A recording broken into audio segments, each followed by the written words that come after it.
I think it was Sunday evening, and I think her obituary is in the paper today, and there are no announcements with respect to the services for her. But I know that the last month or so has been very difficult for her husband and her son. They kept her home until the very end.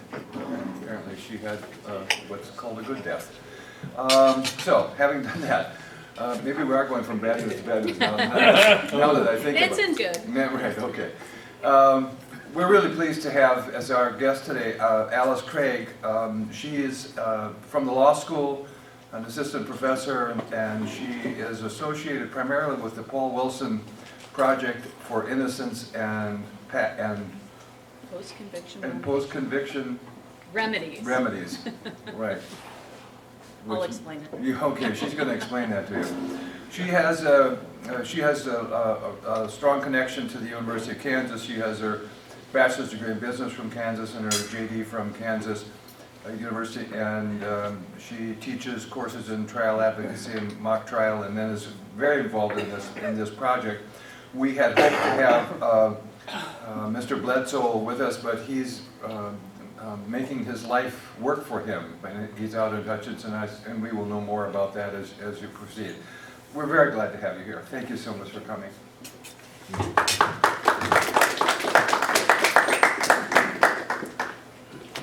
Good afternoon.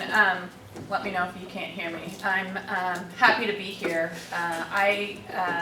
As Professor Daly said, I teach in the Paul E. Wilson Project for Innocence. Some of you may have known Professor Wilson or his wife. He started the project actually in 1965. For many years we were called the Defender Project, and we represent inmates in both the state institutions and the federal institutions in Kansas. We do innocence work. We've always done innocence work, but we do more than that. A lot of innocence projects, that's all they do, is innocence work. We do state habeas and federal habeas. We actually do a lot of random work for inmates. So we are not just an innocence project. We did, however, partner with the Midwest Innocence Project 2 years ago. Primarily, we would probably say for Floyd's case, so we could get some assistance on that. So we, at this time, we're a partner organization with the Midwest Innocence Project, and we take all of their Kansas cases. We also are assisting them with cases out of the state of Missouri, but primarily we're Kansas cases. So, as I said, we're a clinic in the law school. As you'll see as I go through this, the students that take the clinic actually represent clients, and what we're trying to teach them is real world experiences, how to represent a client, how to interview a client, how to file in court. And I think Floyd had 12 interns over the 10 years at least that we had his case. We take 16 to 18 students during the year, and then anywhere from 4 to 6 in the summer. And they work on actual cases. Right now I think we have 10 to 12 innocence cases that we're investigating, and the students do all, as much as they can, the investigation, the research. They do fact investigation, they interview witnesses, they interview the clients, they go back through the reports. So that's what happened on Floyd's case. I'll start a little bit with a background on Floyd's case. In Floyd's case, in 1999, Camille Arfman was actually Floyd's sister-in-law. She was 14 years old at the time. She had been having problems in her home, and so she had moved in with Floyd and his wife into their home in Oskaloosa. And so the victim in this case, Camille, was actually Floyd's sister-in-law. She, like I said, was 14. She was in high school. She was actually doing well once she had come to live in Floyd's home, Floyd and Heidi's home. She was going to church at a local church, and living her life in their home. On Friday, November 7th, 1999, Camille got off the bus, school bus, at 4:20 in the afternoon. She was the only one home. About 5 o'clock, between 5 and 5:10, a friend came by to see if she was home. Her jacket was there, her book bag was there, but Camille was not. She was supposed to go to a youth group meeting at her church that night, and she never showed up. At that point in time, everyone started looking for her. Heidi, her sister, Floyd's wife, was at work. Floyd had been at work. He worked at a dairy. He had been at work all day long. And essentially the family started calling each other, trying to find out where Camille might have disappeared to. When eventually about 2 in the morning, Floyd and Heidi went to law enforcement, told them that Camille was missing, and then they all continued to search for Camille. Floyd drove down to Heidi's sisters, who lived south of Lawrence, to see if she had somehow gotten there. Everyone was looking. They then spent the entire weekend looking for Camille. They were handing out flyers, they were meeting with law enforcement, and to no avail. Nobody could find Camille. On Sunday, November 7th, this is Tom Bledsoe, it's Floyd's brother. He had gone to church. He went to the same church that Camille went to. He had actually attended the youth group meeting that Friday night at the church. He went to church on Sunday. Sunday night, he went to he parked out in front of the Jefferson County Sheriff's Department. He called his pastor and left a phone message. Then he called his father and he said, I'm turning myself in. I know where Camille is. His father said, wait, I'll get you a lawyer. He called his pastor again, left a second message, and then met with the lawyer that night.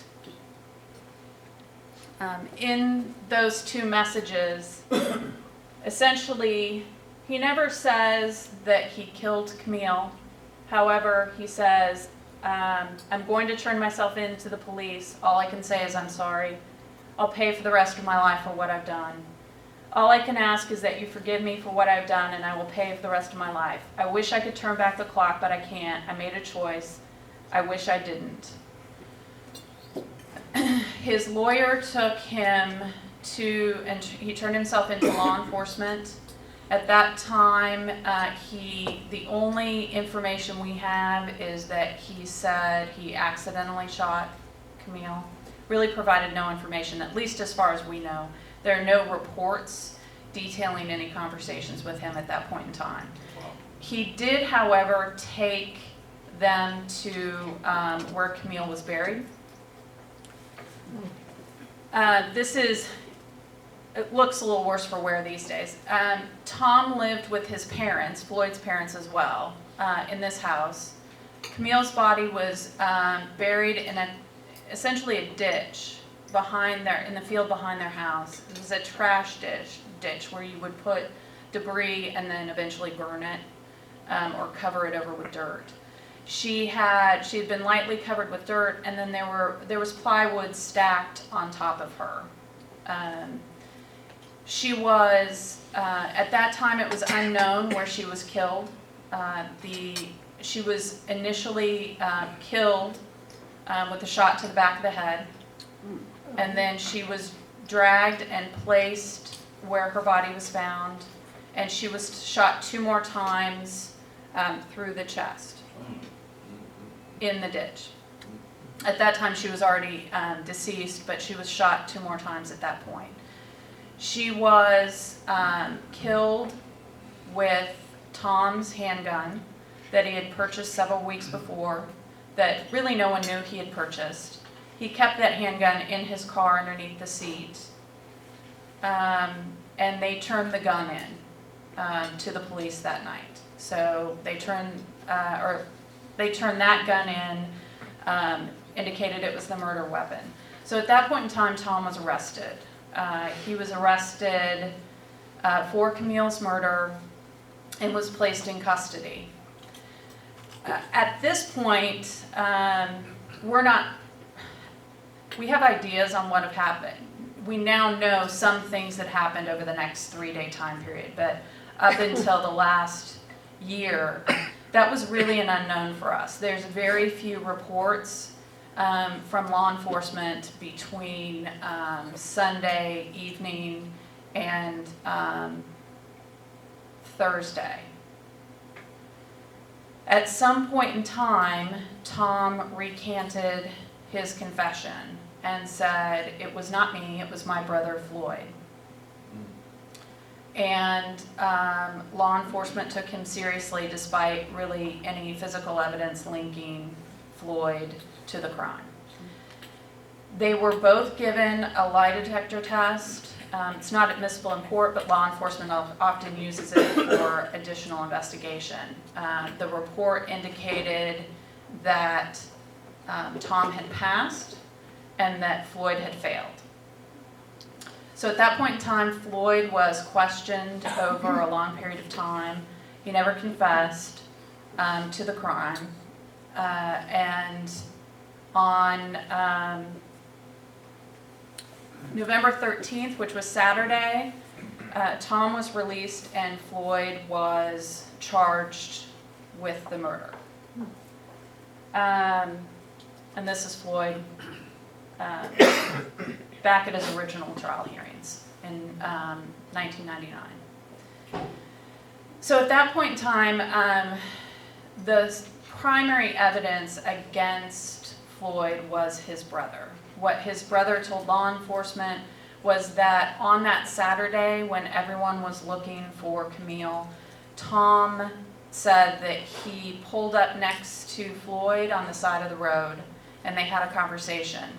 He said that Floyd put his arm or his head into his arm and said that he had killed Camille.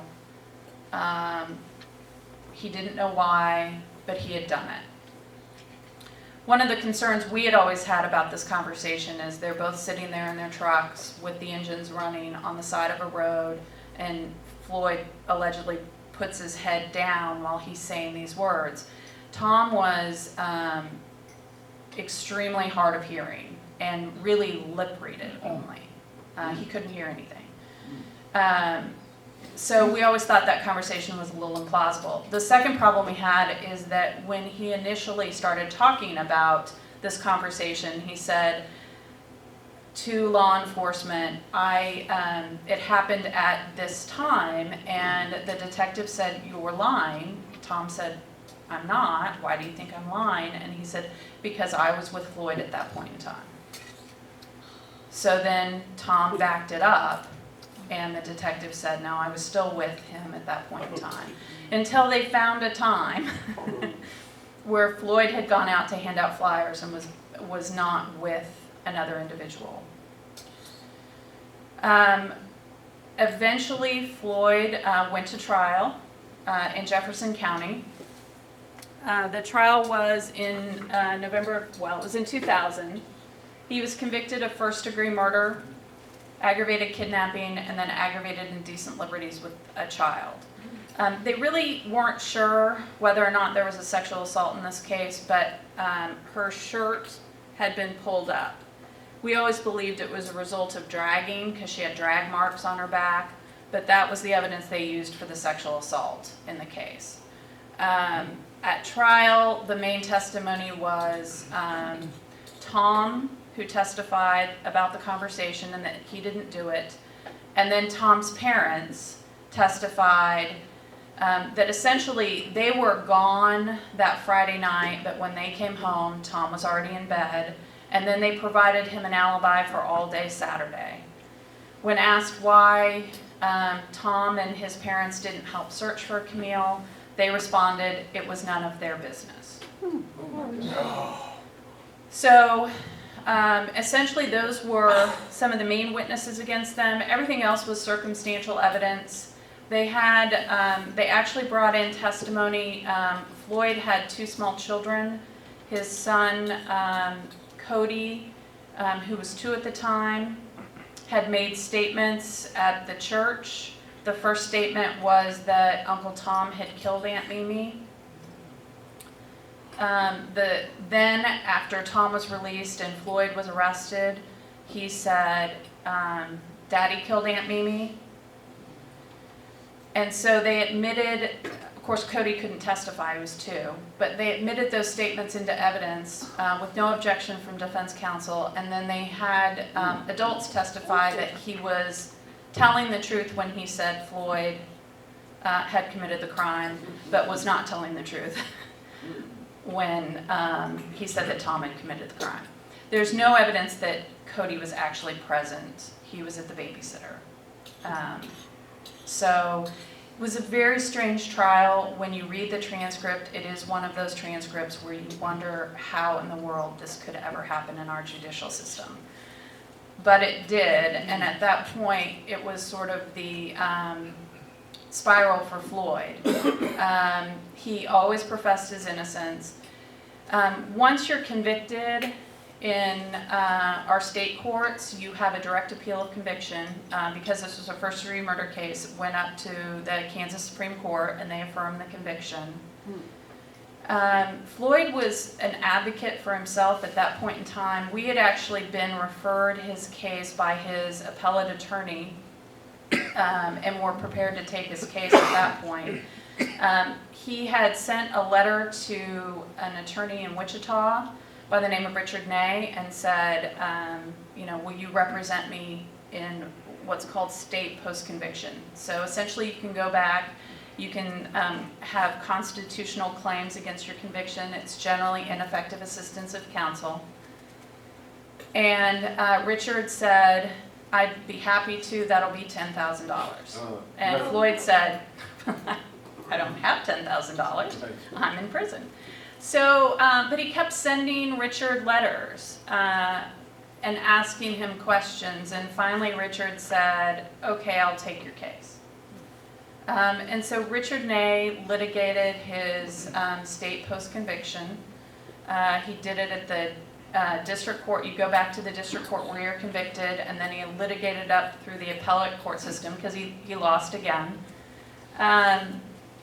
And made it up to, his argument was essentially ineffective assistance of counsel. There were a number of allegations against his attorney. And in the end, the Kansas Supreme Court on the habeas, our favorite line was, a better attorney may have tried this case to a different result, but may is not good enough, which we disagreed on the standard. But so he lost in a state post-conviction, and at that point in time, Richard called us. We're one of the few organizations who does federal habeas. So we took Floyd's case to federal court. So that was in 2006. So Floyd has been our client for a long time. We filed what's called a 2254 in his case. Went to federal court. Judge Rogers in Topeka heard the case. And he actually reversed Floyd's conviction, which is really hard to do. The procedural barriers that we have for winning in federal court are extensive. So Judge Rogers reversed his conviction, found the Kansas Supreme Court wrong in their application. And then Floyd said to us, well, if they've reversed my conviction, can I get out? And I thought, I don't think so, but I might as well ask. So we filed for his release. And the state opposed it, and at that point Judge Rogers issued this order that was it was actually stronger than his opinion, where he essentially said, this man is innocent, he couldn't have committed this crime, he had an alibi, I'm not going to keep him in prison any longer. And he released Floyd. That was in 2008. So Floyd was out. The state was appealing the decision by Judge Rogers, and we argued it in front of the 10th Circuit.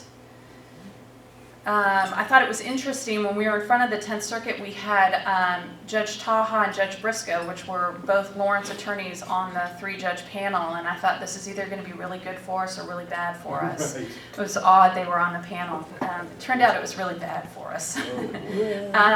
Procedurally, essentially what they said was, based on the federal procedure and our standard of review, we can't say that the Kansas Supreme Court was wrong. And so they called me one day and they said, the 10th Circuit's reversed the conviction and you have to call Floyd and he has to go back to prison. And Floyd and I didn't talk about this until he was released. I actually was on campus walking and I know exactly where I was standing where I had to call him. And he didn't tell me for years later as to where he was when I made that call. But he went back because he had faith, I guess, in us and the system that eventually he would be proven innocent. So at this point in time, all of your sort of procedural remedies are finished. Our concern, we had one more avenue available to us.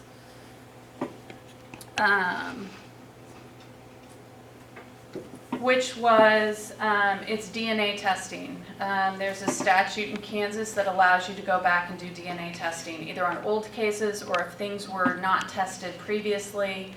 They had done DNA testing originally on this case. The results were pretty inconclusive. Well, they were inconclusive. At that time, in '99, you really needed a large DNA sample to get an adequate test result.